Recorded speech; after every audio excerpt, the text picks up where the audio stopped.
నమస్కారం. ఈరోజు ముఖ్యంగా స్థానిక సంస్థల ఈ ఎలక్షన్లు అనేటివి దేశం మొత్తం ఒక చర్చగా మారిన విషయం మనందరికీ తెలిసిందే. ఈ సందర్భంగా ఒకసారి బీసీల గురించి ఆలోచన చేస్తే చరిత్ర పొడవుగా జరిగిన చారిత్రక అన్యాయాలను అరికట్టి అంబేద్కర్ రాసిన రాజ్యాంగం తెలిపినట్లుగా భవిష్యత్ తరాలకు సమాన అవకాశాలు, సమాన వాటా, సమాన భాగస్వామ్యం ఇవ్వాలనే లక్ష్యంతోనే ఈరోజు బీసీ ఉద్యమం ముందుకు వెళ్ళాలని సందర్భంగా తెలియజేస్తున్నాను. భారత రాజ్యాంగం ప్రజాస్వామ్యం ఇచ్చిన అమూల్యమైన ఒక గొప్ప వారసత్వం అని తెలియజేస్తూ ఉన్నాను.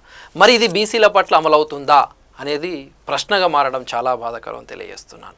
రాజ్యాంగం కేవలం పరిపాలన నియమాలను కోసం కాదు, సమన్యాయం, సమానత్వం, సామాజిక న్యాయం, స్వేచ్ఛ అనే విలువలతో కూడిన ఒక మార్గదర్శకం. అలాంటిది దశాబ్దాలుగా బీసీలు అణచివేతకు గురి కావడం చాలా బాధాకరం, హృదయం బరువెక్కే విషయం అనే సందర్భంగా తెలియజేస్తున్నాను. అణచివేయాలని ప్రయత్నిస్తే ప్రజలే ఆయుధంగా మారే పరిస్థితి ఏర్పడ్డది. హక్కులు అడిగే రోజులు ముగిశాయి. పోరాటం చేసి సాధించుకోవడమే రోజులు. పోరాడితే పోయేదేమున్నది, బానిస సంఖ్యలు తప్పనన్నాడు కవి చెప్పిన విషయం గుర్తు చేసుకోవాల్సిన సందర్భం. సామాజిక అన్యాయం ఎక్కడైతే మొదలవుతుందో అక్కడ ఉద్యమం అగ్నిలా రగులుతుందని సందర్భంగా తెలియజేస్తున్నాను.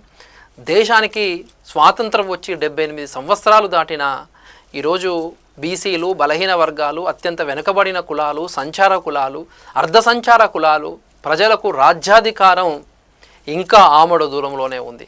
కనీసం సర్పంచులకు కూడా గెలవలేని పరిస్థితి, గెలిపించుకోలేదా, కనీసము పదవులు కూడా ఇవ్వలేని పరిస్థితి. పంచాయతీ ఎన్నికల నేపథ్యంలో ఈరోజు రాష్ట్రంలో పంచాయతీ ఎన్నికల గురించి మాట్లాడాల్సిన సందర్భం వచ్చింది. 2019లో జనవరిలో జరిగిన విషయం గుర్తు చేస్తూ ఉన్నాను. పదవీ కాలం వచ్చేసి 2024లో జనవరిలో పూర్తయిన విషయం తెలిసిందే.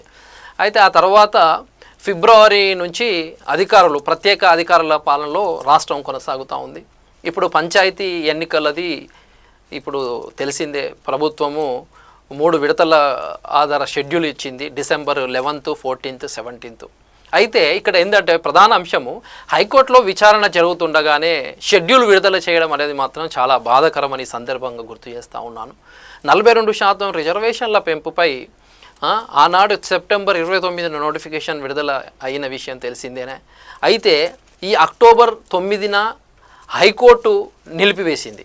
అయితే సుప్రీంకోర్టు కూడా కొన్ని ఆదేశాల ప్రకారము 50% దాటకూడదని, ఎస్సీ, ఎస్టీ, బీసీలు కలిపి 50% లోపే అమలు చేయాలి అనే కాన్సెప్ట్ మీద ఇప్పుడు ప్రభుత్వం నిర్ణయం తీసుకొని జీవో నంబర్ 46 నవంబర్ 25న విడుదల అయింది విషయం తెలిసిందే.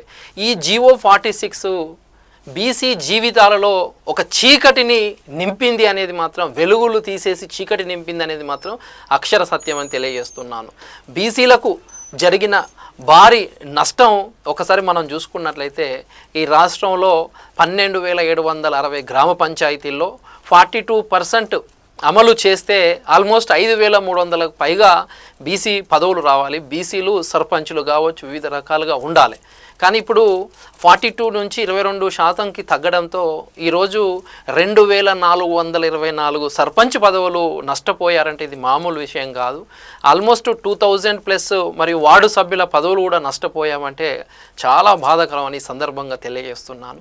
అంతేకాకుండా చాలా జిల్లాలలో కూడా 10% కూడా లేకుండా పోవడం ఇంకా దురదృష్టకరమని గుర్తు చేస్తూ ఉన్నాను.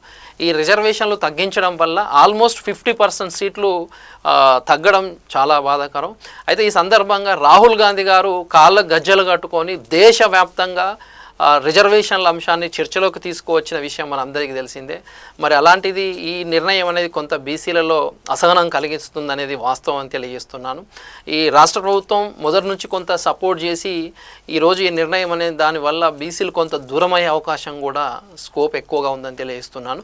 అయితే ముఖ్యంగా ఈ యొక్క బీసీ సమస్యకు శాశ్వత పరిష్కారం మాత్రం ఏంటంటే 9వ షెడ్యూల్లో పెట్టడమే శాశ్వత పరిష్కారం అనే సందర్భంగా తెలియజేస్తూ ఉన్నాను.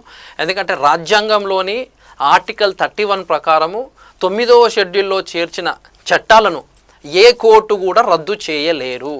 ఇతర తీర్పులు కావచ్చు, ఆదేశాలు కావచ్చు, విరుద్ధంగా ఉన్నా కూడా అమల్లోనే ఉంటాయని సందర్భంగా గుర్తు చేస్తూ ఉన్నాను. ఇప్పుడు సుప్రీంకోర్టు, హైకోర్టులు 50% పైబడిన రిజర్వేషన్లను కొట్టివేస్తున్నది మనం చూస్తూ ఉన్నాం. కానీ ఆ తీర్పులు మాత్రం తమిళనాడుకు మాత్రం వర్తించట్లేదు. ఎందుకంటున్నానంటే వాళ్ళు 9వ షెడ్యూల్లో పెట్టారు కాబట్టి అవి ఏది వర్తించడం లేదు.